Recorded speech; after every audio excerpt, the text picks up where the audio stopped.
Hello students, आज हम नया टॉपिक शुरू करने जा रहे हैं, trial balance.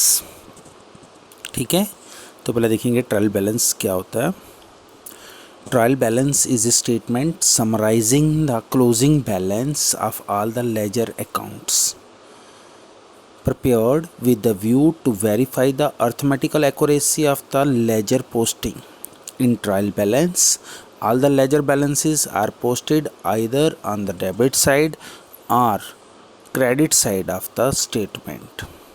The total of debit balance in trial balance should match with the total of credit balance. Only then it is said to be arithmetically accurate. Trial balance is a primary source for preparing various financial statements such as trading and profit and loss account and balance sheet etc. तो बच्चों देखिए, आपको मैं बताता हूँ trial balance होता क्या है और क्यों बनाते हैं। ये ट्रायल बैलेंस जो होता है वो हमारे पास एक स्टेटमेंट है जिसमें एक डेबिट साइड है, एक क्रेडिट साइड है, जो आपस में टैली करना चाहिए। और उसमें हमने क्या लिखना है, जो आपके लेजर बैलेंसेस आए हैं। ठीक है, जो आपने लेजर अकाउंट बनाए थे उसके जो बैलेंसेस आए हैं उसका आपने टोटल करना है और वो बराबर होना चाहिए। और एक और बात आपको बता देता हूँ, ट्रायल बैलेंस हम इसलिए बनाते हैं कि जितना भी हमने पीछे से काम किया है, चाहे वो आपकी जर्नल हो, चाहे वो आपका कैश बुक हो, चाहे वो आपका मतलब कि पोस्टिंग किया हो लेजर में, ठीक है, फिर लेजर बैलेंस आते हैं। जब भी इतना काम हो जाता है उसके बाद हम एक बार चेक करते हैं कि हमारे पास जितना भी काम किया है उसमें कहीं मिस्टेक तो नहीं है, कहीं एरर तो नहीं है।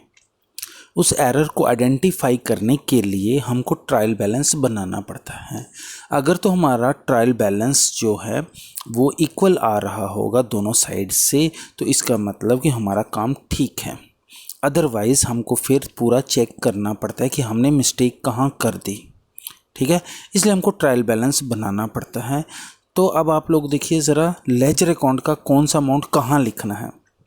देखिए, मान लो जैसे किसी अकाउंट में, कैश अकाउंट में आपका बैलेंस क्रेडिट साइड से बैलेंस बचा, आप लिखते हैं बाय बैलेंस कैरीड ऑन। ठीक है, फिर आपको मैंने दोबारा बताया था कि आप फिर दोबारा उसको डेबिट साइड में बैलेंस लिखेंगे। ठीक है, दोबारा डेबिट साइड में बैलेंस लिखेंगे। तो जब आप डेबिट साइड में दोबारा ओपनिंग बैलेंस लिखते हैं, उसी ओपनिंग बैलेंस को उठा के आपने लेजर के डेबिट में लेके जाना है। ठीक है, लेजर के डेबिट में, क्योंकि दोबारा से जब वो जिस जगह पे आ रहा है ना, वो अगर वो डेबिट में आ रहा है तो हमको डेबिट में एंट्री करनी है, अगर वो क्रेडिट में आ रहा है तो क्रेडिट में एंट्री करनी है।